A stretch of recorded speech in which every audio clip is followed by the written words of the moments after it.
This video presents the practical side of anti-corruption.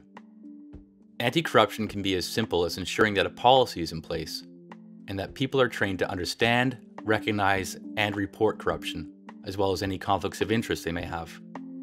It can also mean simply talking more about it to boost awareness and set a tone that clearly and firmly prohibits corruption, while also helping staff to understand and navigate some of the dilemmas involved in practice.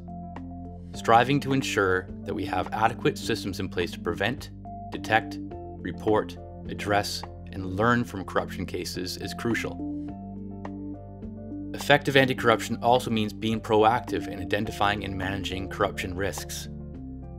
It is important to understand why and when people might engage in corruption and what the high-risk positions are. It's normal for people to change their behavior according to different contexts, and these contexts may change over time as new expectations, controls, pressures, and opportunities come into play. Framed this way, we can begin to understand that anyone might engage in corruption at some point in their life. Certain positions are more high risk than others, however, and it is important not to assess the risk at the level of the individual person, but rather the positions that people fill. The corruption risk in terms of impact concerning a driver versus a finance manager in a large operation, dealing mostly in cash, for example, will not be the same. In seeking to identify risks, you might consider trying to think like a thief, so to speak. Think about how you might steal from or defraud your organization, program, or project for different values, such as 100 versus 100,000 US dollars. It doesn't have to be in cash, and you might consider the opportunities there are to do this as an insider or an outsider, such as a supplier or public authority.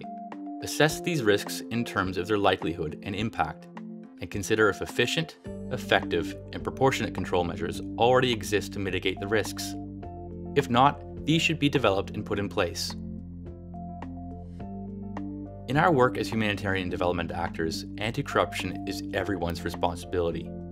Some key points to remember and take with you as you continue your work are: fighting corruption and preventing it within our work is directly linked to our mandate.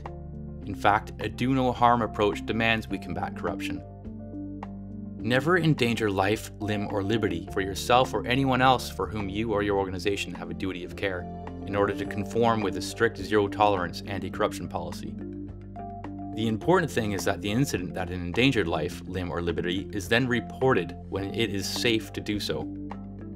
Talk to others in your work about corruption so as to contribute towards boosting awareness and understanding, and to extend cultures and practices of integrity and anti-corruption.